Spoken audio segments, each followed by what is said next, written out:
We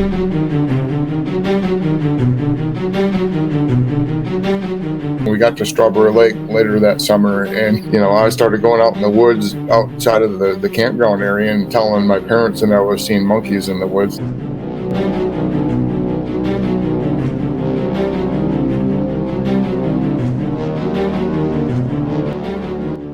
His eyes turned red, glowing red, when he beat his chest, and it was the loudest, most, it was terrifying. I didn't know what, and when he opened his mouth, I saw those teeth in the back.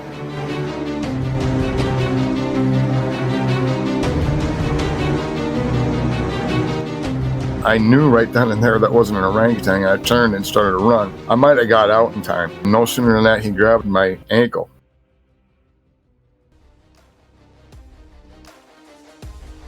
This is the Cryptid Creatures Podcast. I am Brian, and with me as always is my co-host Todd. What's up, buddy? Brian, my friend, as you know, we have an awesome encounter coming on tonight. I know. This is exciting. This is definitely going to be probably one of the best encounters we've ever heard, and our listeners probably ever going to hear on the show. This is incredible. Yeah, it's pretty amazing. They are going to be blown away. I was. We heard Randy tell this story before on YouTube and maybe a different podcast, and we got a hold of him and talked to him into coming on to be on the show. And so we know that this is going to be a longer episode, so we're going to break this up into part 1 and part 2 for the listeners. We don't want them to have to sit for 2 hours and try to get all this in, and we'll break it up. No kidding, because that's a long time. Yep, there's a lot to cover with Randy, so this is going to be great. So let's not waste any more time. Let's bring him on. Yeah, man. Yep, let's get him. Randy, thanks for coming on and talking to us today. Oh, thanks for having me, guys. Yeah, it's a pleasure. We really appreciate it. We know you've had an awesome encounter, and really glad to have you on and talk about it today. Well, thanks. I appreciate it. I guess it's an awesome encounter, but it has a really bad ending. So, well, this happened in Michigan, right? You grew up in Michigan? Yeah, this happened in West Michigan, basically central to mid West Michigan. Yeah, this is where I grew up. All right. The encounters really started at Strawberry Lake at this campground in Everett, Michigan, near Reed City, and I do believe the little juvenile Sasquatch that visited me and other kids there followed me home somehow. Well, why don't you start and take us into how it started and what happened? Yeah.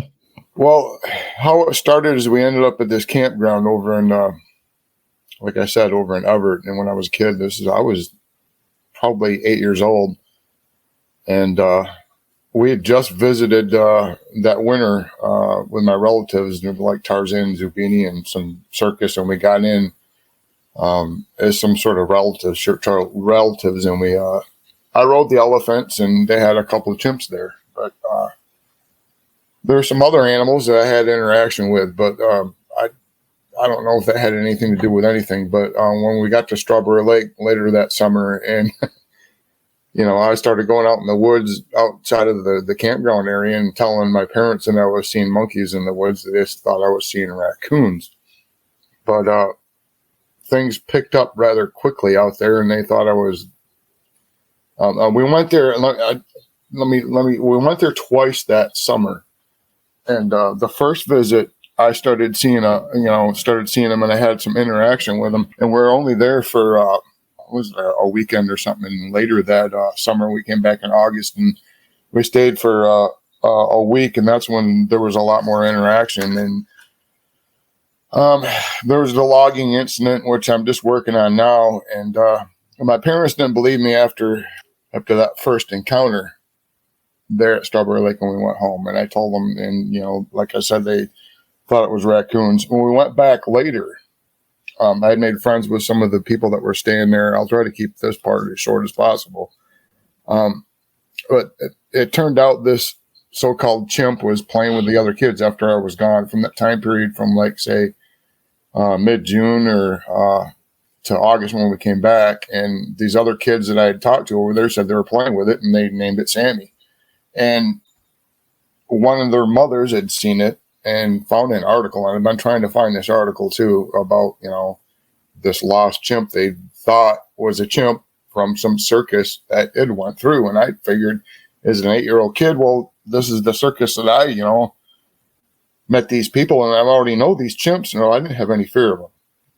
Finally, my mother tried to get them on video in that August after she had talked to one of my friend's mothers and said that she's been seeing them, and she started seeing them. But the weird thing is my friend's dad and my dad never, ever saw them, and they thought we were playing some sort of big joke on them. But for some reason, the adult males never got to see these juveniles, and we never saw the adults. We just only saw these little juveniles, and there was 4 of them, and these people actually thought, these chimps were out here and they reproduced and somehow survived out here because that's about the size they were and what they look like because they're black. But we didn't go back again that year. We ended up moving in the following year out to the country to the farmhouse, and that's when things started happening. But we didn't move out there until October. There wasn't any activity there in the barns. Didn't go out there much over the winter, so the activity started the following summer. We had this old farmhouse that had 4 barns on it. One was a chicken coop, one was a milking barn, one was a cooling barn, and a big A barn. There was a creek running behind the house. And another thing that kind of added to the possible reason why they were there was during that like the early 70s to the mid 70s, there was a PBB poisoning with the cows. That the cows were getting sick and dying, and the state didn't figure out exactly what it was. The feed was mixed up with some fire retardant in the feed. They were both marked F, and all these cows were getting sick. So the state had these farmers put these cows in an area away from the other cows, and when they died, and they would go pick them up once a week in a stake truck and go put them in a mass grave up north in Kalkaska. It just so happened that the farmer was dumping the cows behind my barn. On his property, there was a cornfield on the other side of this creek that ran behind my barns. And my dad saw him feeding off there one time, but he didn't tell anybody about it. And things started accelerating after there. There was more encounters of me seeing him around and following me down to the neighbors about a mile south from me where their nearest kids were. And we started playing. Well, I started playing down there, and one of the kids started seeing him down there. And he kept on disappearing, and we just thought he was nuts for a while because he said he was playing with an escaped orangutan. I don't know why he went from a chimp to orangutan. He seemed to have a little bit more of a reddish brown tint to him. I don't know if we're just seeing him in the sun right or if they change color when they get older. I just can't imagine me having 2 juvenile Sasquatch friends. I figured somehow he found me, and he was hanging around, and he would follow me down to the neighbors and doing just like he did at Strawberry Lake and playing with the other kids. That just led up to a whole bunch of problems eventually. There was a certain point where us kids were playing down there, and the one kid was going off by himself in this cornfield. And, like I said, we didn't think he was actually seeing anything. We thought he had an imaginary friend. So the rest of us kids, there was 3 of us. There was 4, including Tim. And the other 2 older kids took off by themselves. They did their own thing. We were playing around one day, and Tim, the kid that was watching the cornfield for this orangutan, wasn't hanging around as much. The other 3 of us were playing around down by the creek, and we ended up trashing a bunch of grass down there, making it a muddy mess down there when we were wrestling around. And their dad came home and yelled at us for it. And so I didn't come down there for quite a few days, and it was getting towards the end of August. And this was also after the other encounters that I just skipped over. There was an encounter before this started happening down at the neighbor's house where one of my friends that I'd met just as I'd move out there during the summer, we rode up to the woods, and there was that encounter where we met these other kids out there, and one of the boys was taken that night. It happened to be his name was Mike. And I think that's how the juvenile Sasquatch got his name.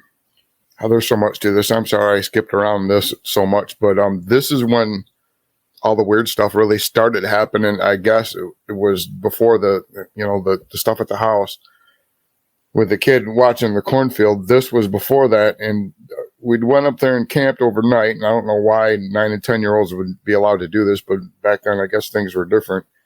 And when we went back to get our gear, after we met these kids in the woods, and they were already setting up camp, we couldn't find them when we got back because we took so long. It was getting dark, and we set up camp nearby. And then when it got dark, and not too late after it got dark, it must have been about 11 o'clock or so, because I remember after we got scared, we got back before, my parents even went to bed. They were watching the 11 o'clock or news or the Tonight Show or something. It was about that time. But what happened was they started screaming. The other boy started calling for the boy Mike that was taken, and we thought he was calling us and messing with us. But we heard a bunch of other noises, and we got pretty scared. We left all our gear there, and we left and came back and get it in the morning. When we came back and get it in the morning, there was a search team out there. The news, a local news crew, Channel 13 News, was out there interviewing this other kid, Russ, the older boy that didn't get taken, and he was telling the news that some hairy bum had taken Mike, and they had people on horseback. They had all sorts of people walking the woods with loudspeakers and dogs out there and everything. They did find the boy Mike later that day with no clothes on, and he was pretty shaken up. He couldn't even talk for the rest of the day, but he was okay. That's when I first met this guy that called himself John Redcorn, which was one of the agents that, I know it, John Redcorn, everybody refers to that cartoon, but John Redcorn's a really common name, Indian name, and he used that as his real name was Jerry. I can't tell you his last name because he's still alive. He was a wind talker for the Korean War and the Vietnam War, and then he got into this I find this out later. But anyway, he comes out to see us, and we wanted to get our gear while this was going on, where they're searching for this kid, and he told us we couldn't go in there, that he was going to bring us our gear, to our house, and he didn't. And that wasn't the last time we were going to see him, obviously, because, they got involved in that search. The government was already, wise to something going on. So when this other thing happened, when we were down there playing at my friend's house, and I came back after we'd messed up the grass, and it was a Labor Day weekend. His parents, Tim's parents, were gone. His youngest sibling was in the house with a babysitter. The rest of his family gone school shopping, and Tim wanted to stay home. This boy was like 8 or 9 at the time, and I was 10. And he wanted to stay and see if he could get his friend come out of the cornfield. I went down there, and the babysitter told me that's where he was, and that's where I went over to, which was not very far from the house at all, maybe about 30, 40 feet from the house. There was a little tree line, and then on the other side of that was the cornfield. And that cornfield went almost all the way up to my house, and the creek went all the way from my house to my neighbor's house. And I get up there, and Tim's sitting up there on one of those rubber kickball things, and he's in his underwear, and surrounded around him are all his Tonka toys and his sister's Barbie dolls and whatnot. And he's like, "Oh, I've been trying to get him to come out of this freaking corn. He was just out here, and you scared him. He was just here." And I'm like, "Yeah, sure, whatever." At this point, I had only seen this juvenile Sasquatch, like in glances and stuff like that. And every time I saw him before that, he was turning around and running away, and I thought it was a dog, because he was running on all fours. He was pretty small. He just looked like a giant dog. But Tim was playing in this cornfield, and he said it was just there. So I sat around and waited for a couple of minutes, and he started calling him out, coaxing him to come out of the cornfield. He pops his head out of the cornfield. I couldn't believe it. He comes out. He sits down. He kind of comes on all fours, and he sits down on his butt, the Sasquatch. And he has his arms around his knees, like all rolled up, and he just sits there and watches us. And Tim tries to get him to play with a couple Tonka trucks, and he pushes him away, and he pushes that red kickball towards him, and he backhands it, the little Sasquatch does, when it rolls towards him, and he hits it so hard it goes into the trees. It pops that kickball. And Tim thought that was pretty funny. I'm going like, wow, that's a lot of power.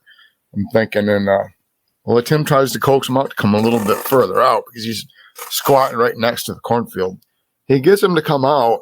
If I remember right, he starts pulling on Tim's arm almost right away and trying to pull him into the cornfield. And I'm going like, God, I don't know, this is kind of weird. And I tried to break the grip of the grip that he had on Tim, and I really couldn't, but the Sasquatch just kind of like stopped and looked at me and then releases him and gives me a hug. Or at least I thought it was a hug, but like Tim thought he was, like humping me or something. He was laughing at me and everything. He almost knocked me out. He like squeezed me so hard. Literally right after that, something made him go back into the cornfield. He takes back off from the cornfield, and I tell Tim, I'm like, we got to tell, some adult about this. And my dad's home, and it was Labor Day weekend, and he's just got a babysitter there. So we went back in and told the babysitter we're going to go up and see my dad about it. And we walked up there. As we're walking, the distance between our two houses is probably about a mile and a half. There's a cornfield to the right, and there's a little fence on it. And Tim's going like, oh, he's an orangutan. He won't go over that fence. He won't go over that creek. He's an orangutan. And this kid was reading all his encyclopedias about orangutans, and that's why he had he was stripped down to his underwear. He said like the researchers would, wear as little clothes as possible so he could get closer. And he really did. He really did think it was an orangutan, that it was safe to hang around. He was trying to convince me of that the whole time we're going up there. And we're trying to figure out about, like maybe a circus lost it or something like I heard up on Strawberry Lake. But when we got up to talk to my dad up at my house, he didn't believe us. He just laughed at us. And, Tim had to eventually go home for dinner. And I ate dinner, and I wanted to go down and play in the barns. And my, parents had been seeing this, my dad had seen it down at the creek eating the cows, and we've been seeing, large dog-like things. So they didn't think it was a good idea for me to go down to the barn. So I told them I'd go to the milking barn, which is 2 stories, and I could close off the second story by these 2 ladders that went up to the second story had like little doors on them, and I could latch those. And all the rest of the doors that faced outwards were like just little doors on casters for letting, putting hay bales into the top part. So I locked all of those, and I wasn't even in there for more than a couple of minutes, and something starts banging on one of those ladder doors, and all of a sudden the ladder door smashes open. I guess there's a lot more that I've been skipping around. There was a part where he spoke to, he didn't speak. He made a noise that sounded like Mike too. When Tim thought he could make him say Mike, and that was another thing I skipped over. But I think he heard that word Mike when they were searching for the boy, and he was just imitating that noise because it didn't really sound like he was talking. It would sound like a burp, like he was saying Mike through a burp or something like that. And I forgot about that. So I called him Mike when I saw him down at the barn when he came in, and I wasn't afraid of him because, Tim said not to be afraid of him. Then he's been around him. So I was kind of relaxed. And I remember the other chimp experience. So I was just kind of, not in any kind of fear, at all. And he went and plopped over on the far side of the barn. There was 2 bales of hay, and we had, us kids had made these ropes hanging down with loops on them on each side of piles of hay. And he plopped down on one of those, the furthest one away, and the other one was about 10 to 20 feet away from that. And I sat down on that and watched him for a minute, and he was just sitting normally with his feet in front of him, and he kept on wiggling his feet. And that's kind of what started me going up to him, is like he kept on wiggling his feet like that. And I was like, man, he's got some weird looking feet that look like mine. I took my shoes off and put my feet up against his feet, honest to God. And he pushed me when I did that with his feet, and I rolled backwards. He pushed me so hard into that. I was pretty close to that pile of hay, and that rope was there. Before that happened, I started making noises before I approached him. So I made a bunch of noises before I approached him. Baby cries, dogs, cats, and he would repeat that. And then he finally said that Mike thing. But like when I did this one noise, he looked like he was melting when he answered me. So he was doing whatever I did. Like if I did a cat, he would do all the noises a cat would do. If he did a dog, he would go bark, bark, woof, woof, woof, and growl and all that stuff. And I would just do one noise, and he would answer with everything else. And then, so it became I don't know, he was trying to top me in everything I did. So when he pushed me away from him, I rolled into that hay. I was going like, well, let's see what he can do if I go on this rope. So I put my foot in the rope, and I swung around that pile of hay really fast like that and jumped in the pile of hay after I did that, kind of did a flip and landed in the pile of hay. And surprisingly, he grabs the rope on his side and where he had his pile of hay and his rope with a loop on the bottom of it. And he goes upside down. He pulls on the rope. His body goes completely upside down and his feet grasp the 4x4s, the 2x4s of the rafters up there. And I'm like, oh my God, this old orangutan's going to kill himself. And he hung there for it must have been about 15 seconds. But what he did was he pushed off with his feet on that rope and held that rope and did the same thing I did. Only he did an extra spin and it was way faster. And he flipped down and landed on his ass in the middle of the pile, just like I did. And then I did a Gilligan. It's about all I can call it. Is I thought it would be cool if I beat my chest. And that's when everything went bad. That was, for me, I beat my chest when I did that. Well, he did it. He had to top me. So his eyes turned red, glowing red when he beat his chest. And it was the loudest, most, it was terrifying. I didn't know what, and when he opened his mouth, I saw those teeth in the back. And I knew right then and there that wasn't an orangutan. I turned and started to run. And I tried to get to the closest door, the hay bale door, and unlatch it. I started unlatching. I might have got out in time if I didn't have to unlatch it. And I popped that open, and no sooner than that, he grabs my ankle. He's coming after me, and he gets on top of me. And when he's on top of me, he's pinning me down, and then the door is right next to my left of my head. And it starts banging. And I'm going well, my dad's finally here. I'm thinking in the back of my head, and no, the door shattered, this hay bale door, and in comes Mom. Sits down right next to me. And at this time, I'm pinned down. He's got his feet holding my legs and his arm holding my arms down, but he's face to face with me doing this noise woo, like that or something. That's all I can hear. I can't move. I can't scream. I can't do anything. I just I'm sitting there for the whole time. And by this time, I'm already, shirtless and without my shoes. They freaking reached down and ripped my pants off. And when they did that, I had my belt on, and they busted the belt and when they pulled my pants down, they left a scar from my belly button all the way down to my left of my crotch. It didn't tear it open real bad. It just kind of lanced the skin all the way down in 4 claw marks. It was pretty, I still have it. And about that time, she looked out that hay bale door and saw my dad coming, because apparently they saw the 2 adults coming up behind the barn, and he grabbed the only gun that he had was a old Browning 16 gauge with birdshot in it and stuff, because he'd quit hunting with a gun, and he had a bow now, and he didn't have many bullets either. So he came down there not knowing what to expect, thinking it might be a bear. Well, when he came around the corner of that barn, she saw him, and she grabs Mike, the juvenile Sasquatch, and immediately jumps out the hay bale door, which is only about 7-8 feet down to the ground. The first floor was relatively low in the milking barn for some reason, and maybe they tried to keep heat in there or something. When she jumped out, Mike immediately reached for me and grabbed my wrist, which pulled me out the door, and I didn't have any clothes on this time. My pants were shredded, and I get pulled halfway out the door, and then he loses his grip, so I'm falling to the ground, which is bad, but I fell completely flat about 7 feet into a bunch of grass down there, and it knocked the wind out of me really bad. Plus, I didn't get a chance to scream when I was up there because of whatever they were doing with the infrasound. I couldn't make any noise. It all happened so fast. When I finally gained my breath, my dad pulls me up, and he's standing there, and I'm naked, and he's not even looking at me. He's just, his jaws dropped down.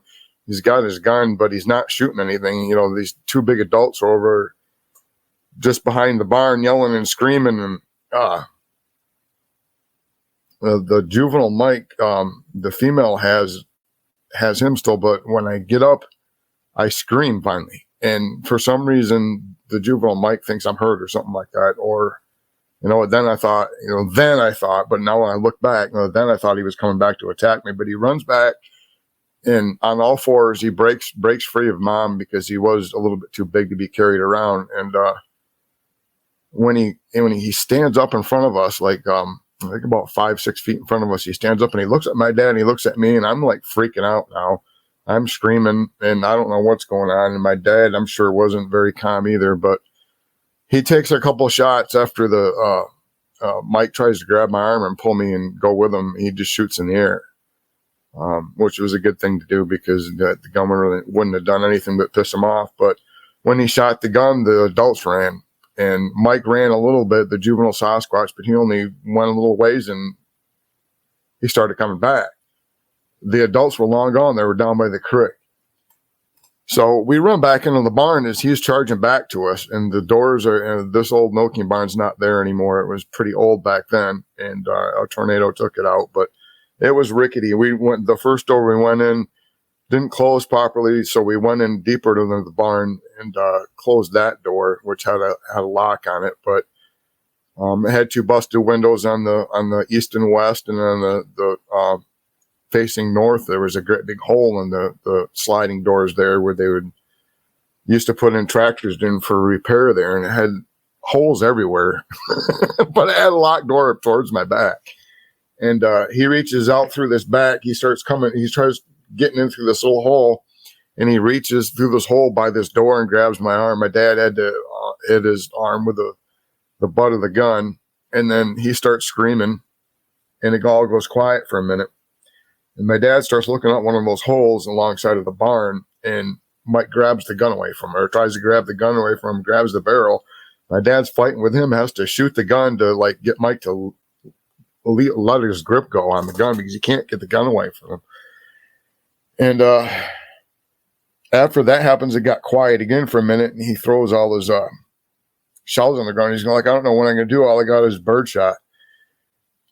Just then we hear the siren. This cop car is coming down 92nd Street, and it goes to the house first, and my mom's up there. She must have told me when we were down at the barns. He comes down to the barns, and he sees Mike coming in that one northern part of the barn where that big hole is, and he's trying to get in there, and he actually cuts him off. And he comes in to see us, and the first thing he says, why is he naked? He's going like, I saw that bear out there. Is that a bear? And we're like, well, we didn't even get to tell him why I didn't have any clothes. We just like said, that's not a bear. That's something else. And we tried telling him that, and it wasn't, more than a few seconds when Mike tried to come back in there, and they took a few more shots at him towards, where he was coming in towards the barn. They didn't hit him or anything like that, but it got quiet. And then we heard the ambulance coming. And then the ambulance was redirected down to the barns, and it came down and shut its lights and sirens off. And the cop decided that was a good time to go out to the ambulance. So I was in between my dad and the cop, and we went out there, and we got up to the back of the ambulance, opened up the door, and my dad and the cop are standing with their guns at the front of the ambulance as I'm getting in the back, and Mike comes back out again. And he just stands there, and they shoot a couple more times in the air, and it just doesn't drive him very far. He goes around by this little cooling barn and starts peeking around the side.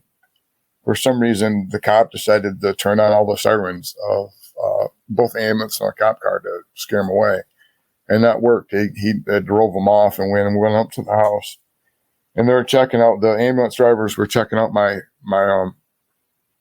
cuts that I had. They got a call after we heard some gunshots from the neighbors down where the kid Tim, the cornfield, lived down there. And they took off. The cop and by this time conservation officer was there, and they both took off down to the neighbors.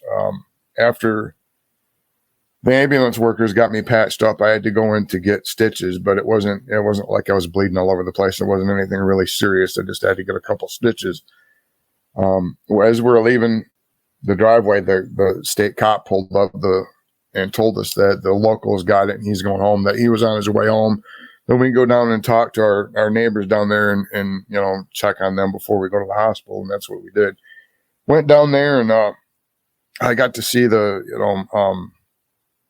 so much more to this. It could go on for hours. There's even a a nanny cam that picked up the footage of him shooting Mike when he came in the house that obviously the government took. The nanny cam was there, and a lot of people go like, they didn't have nanny cams back then. Well, he made one out of a beta camera and VCR and a teddy bear, and it was, I'm surprised he did it because the babysitter was stealing money from him, and it picked up everything else and some other babysitter stuff too, but that's another long story. But I went down there, and the family was leaving, packing up and getting out of there, the children and the mother. The cops were there. The government was not there yet. And Tim was out crying by the cornfield because they had shot his friend. He was bawling and cussing at his dad for shooting him. He said, well, you didn't have to shoot me. You wouldn't hurt anybody, blah, blah, blah. And I don't think he really would have, or, on purpose. They left. Their dad, Tim's dad, Tom, stayed there overnight, and the government showed up really late, and they tried looking for the body because when he shot him inside the house, he'd made it back out and left a huge blood trail. They didn't find a body. They were going to bring dogs in the morning, some tracking dogs in the morning, and look for it. So I left and went to the hospital, and of course the doctor, I was given a phone number for the government agent in case there was any problems. And yeah, the doctor was going like, well, this looks really unusual. It looks like a human did this, but I had to have the doctor call the agent, and the agent patched me up, or the doctor patched me up, and we went home. The next morning, which I think was Saturday, Tim's dad, Tom, calls me in the morning and says, well, I found your hairy friend. This is real early in the morning. He says, I found him in the creek. Why don't you come see him before I hand him over to the government people? So I walked down there. By the time I got down there, he had shown the neighbors. And one of the neighbors' oldest kids was at Tim's house, and he told me to come over to the neighbors, and the body's over here. It just so happens that most of the other family of the neighbors next door only had two members that were there to witness this. One was the father and one was the oldest son. And just Tim's dad and I were there. They had Mike's body on a picnic table out behind their property, and they had a pole barn out there with a lot of brush alongside of the pole barn. And we went out there very long, and all of a sudden Mike's parents show up right in plain daylight, but some reason Tom has a gun there, and he starts shooting there and drives him off. The other guy, Bill, the neighbor, father, had a tractor and everything. It was a partial, like a hobby farm there, and they had horses.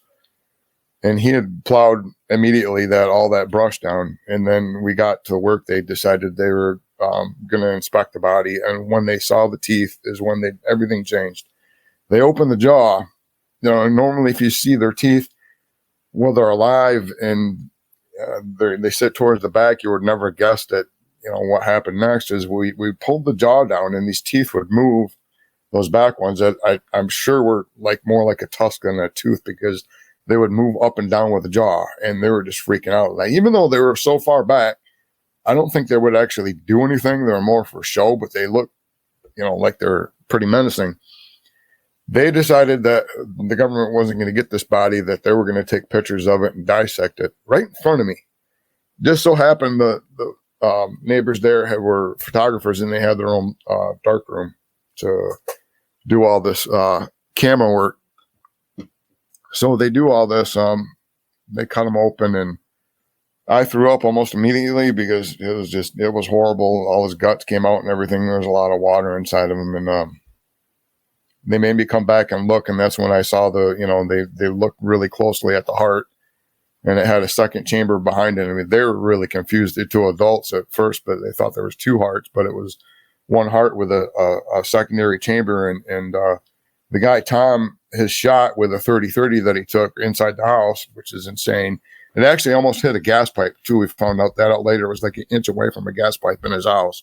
I missed the part. How did Mike get shot and killed?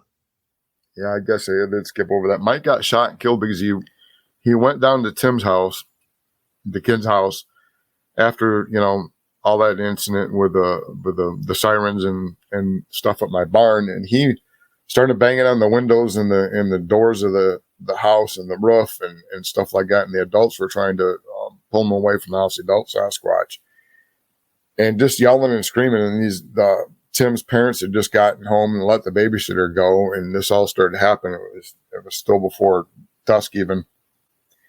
The juvenile Sasquatch, Mike, broke in through the bathroom window, which had a pump outside the bathroom window that had like a little shack or a little shed that with the pump sat in. And if you stood up on that, you get closer to the window. When he broke into that window, went through the bathroom, and came in the living room where they're all huddled there, freaking out with a gun, and tried to grab Tim and drag him out of there. That's when he shot him.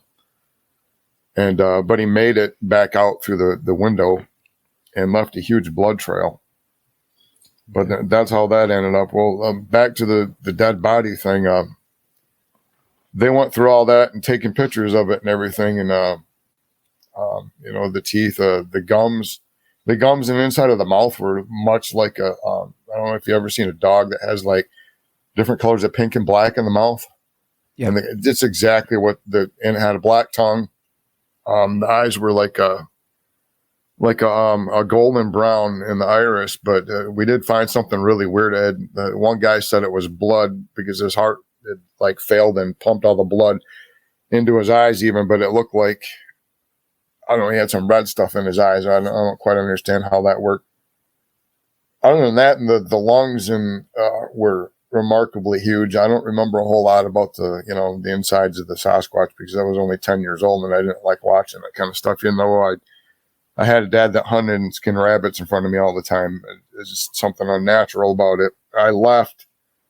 They told me to go distract at that time, the government was getting there, and they're next door, but this house was sitting up on a hill, and the house that they're at was sitting down on a lower part, and you could see down there that they're pulling in with the dogs. And they told me to go down there and distract them while they hid the body. They cut the hand off and put it in the barn, and they put the body in a hole they had already dug for two of the horses that died from the PBB poisoning. You're allowed to bury them in a shallow grave to keep the bugs off of them, and they already had that dug, so they put the body in there, put the horses on top, put some dirt on top of it, flipped over a freaking the picnic table. That's all they did. I mean, it was like not even really hiding. And I went down there and I distracted Mr. Redcorn when he got down there, Jerry. And he took me up to the house later. Now, what happened after that is they went looking for the body and they didn't find it and whatnot. And school came up. And then it was after Labor Day, so it was probably like a Tuesday. Well, this one idiot kid, the oldest one, was in junior high. After they developed the pictures, he took him to school. That's what got us busted. He was in junior high and I was in elementary school, and I get called to the principal's office in the middle of the day, and they sit me down next to him, and he says, you say anything, I'll kick your ass. I wasn't going to say anything anyway. But, they had the pictures, and they took a picture of me, next to the body with Tom and Bill, the other two guys, and the kid took the picture. So they knew that I was involved. They really thought that I, had something to do with hiding the body, but they didn't say anything more to me there at school. I went through the whole day. After they questioned me, and I rolled the bus home. And when I got towards where we lived, our bus went by their houses first before it got to mine, and their houses both had 3 carpet cleaning vans in each house. And I thought that was kind of strange, and I really thought it was strange when I got up to my house and there were the same carpet cleaning vans there, and my dad's was home from work. And I was getting really suspicious. Even at 10 years old, I was going, this isn't right. And I get off the school bus. I start walking up towards the house, and the shade's closed.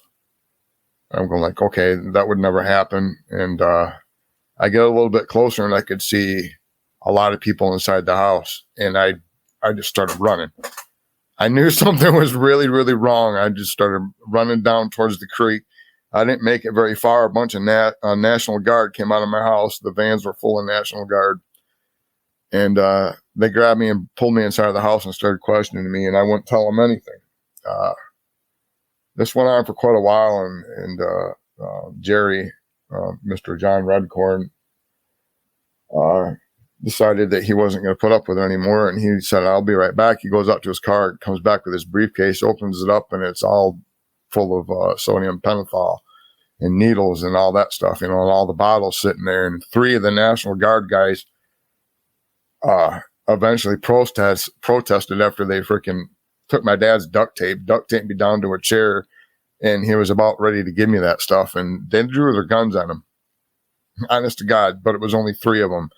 And then Jerry drew his freaking gun, and the other, there was several other bad National Guard there, and they all had like a stand down for a minute, and the 3 were outnumbered, and they took them out to the truck, and they told me to fight, on their way out. And I tried to fight as long as I could, but they gave me the sodium pentothal, waited for it to kick in, and I still wouldn't say a thing. So they left me taped up at my hands and ankles because they knew I could run really fast.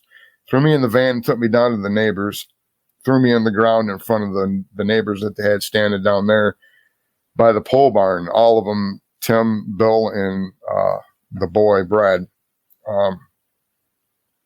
They're all standing there, the boys going like, don't say anything, you'll kick your ass, all this. And like, by this time, I'm really drugged up. And all I did was look over towards Tim's dad, Tom, was standing in front of the dirt pile. And there was a couple National Guard next to him. And they all had M16s with them. And all in full uniform and everything, plus the regular agents. And by the way, all the agents were all Native American. I just looked that way, and they looked over there, and you're like, there it is over there. I see fresh dirt. They finally noticed the fresh dirt underneath the picnic table. I don't know. But that's the way it happened. And they found them, and they found the hand, and they blamed me for it. And I got my ass kicked by those kids every day for weeks. But that's pretty much the whole story. Except for later, they found out, the Native Americans found out that it didn't have anything to do with, hiding the body. They did right after that. They took me, that was later that day. They took me in to get hypnotized. To forget it, I was the first one to go in. They took me back up to my house and waited for another car to come get them because they just had the cleaning vans there. And then they took me into Grand Rapids and had me hypnotized. And even the hypnosis guy, once he found out what it was, the hypnotherapist found out what it was about, started to protest. And this would happen a lot with this John Redcorn guy, and he would just pull rank, and these people would get so scared they'd do anything he'd say. Same thing when he got involved with the schools. And it was awful. There's a lot more to the story of what they found at the neighbor's house and why this is still hidden. But what they did, they changed their mind about me, and they came back a while later, and they started, and even though I didn't remember who they were, which is really odd too, but they brought back supposedly Mike's ashes, and I can't even put it in the time frame of where it was, or on far as how many weeks or months it was after he had died. They took me to where they thought he lived and spread his ashes and did it like a Native American ceremony with freaking all the headdresses on and everything. They really take Sasquatch really seriously, and they really are protective of them. Wow. Okay, what I meant. Yeah. I don't know where to start. Yeah, that's amazing. What were your parents saying about this, Randy? Which part? What about my dad tried to resist that. They were at gunpoint when the National Guard came in, and they took them to each to different rooms. And they eventually took my mother. They took, after a while, they took my mother. They took all the other kids and their mothers. They left the fathers alone because they're breadwinners. They didn't hypnotize them. They just threatened them because, the 2 fathers tried to hide the body. They even went after the Mike kid and tried to get him hypnotized. And they all tried to get attorneys, and I don't even know what happened after that because none of them will talk about it. I know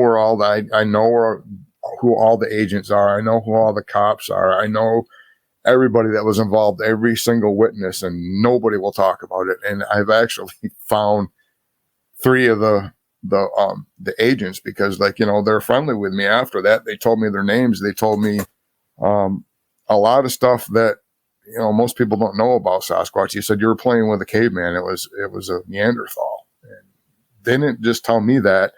Later, they went to all the tribes and they took me with them, all the local tribes, all the way up north, all the way up to the UP, every one of them, and told them exactly what happened and told them over and over again what Sasquatch were, what they'd found out, and that 40 years from now that everybody would know. Well, that 40 years is come and gone and nobody knows yet, but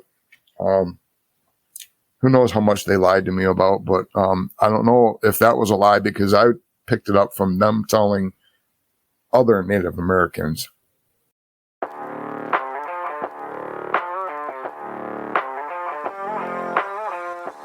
You're listening to the Cryptid Creatures Podcast with Todd and Brian. If you've had an encounter and want to be on the show, email us at info@cryptidcreatures.co or visit our website at www.cryptidcreatures.net.